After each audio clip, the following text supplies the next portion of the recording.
Այս աղետը հարգելի բարեկամներ հայազգի գլխին բերել են եւս մեկ անգամ ասում եմ, իհարկե մենք չենք կարող ընթացքի վրա ուժեղ ազդել, բայց գոնե մենք կարող ենք ամբողջական պատկերացում, ընդհանրական պատկերացում ունենալ տեղի ունեցածի վերաբերյալ, գոնե մենք կարող ենք ճշմարտությունը իմանալ։ Այս աղետը հայ ազգի գլխին բերել են տականքները, ովքեր հավաքագրված լինելով ազգային անվտանգության ծառայության կողմից զբաղվել են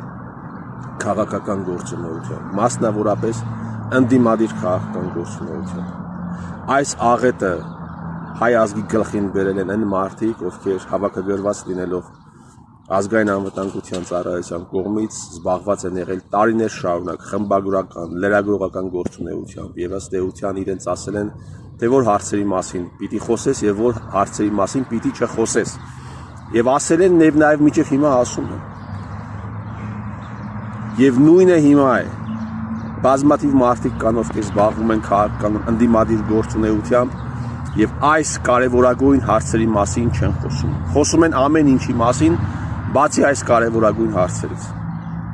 Իմացեք, որ նրանց մեծ մասը եւս հավաքագրված են ԱԱԾ-ի կողմից կամ գտնվում են այդ կառույցի, ինչ որ կերպ գտնվում են այդ կառույցի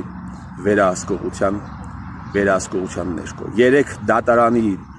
շենքից դուրս է գալիս Սերժ Սարգսյանը, նայեք այդ ճեպազրույցը եւ նայեք, թե ինչպես է ինքը պաշտպանում ազգային անվտանգության ծառայության գործակալներին։ Նայեք, թե ինչպես է Նիկոլ Փաշինյանի վրա իր նախկին հաճախորդի վրա ձեռքերը փռում Հայաստանի Հանրապետության 3-րդ նախագահ Սերժ Սարգսյանը։ Նայեք եւ իմացեք այս ամենի պատճառների մասին։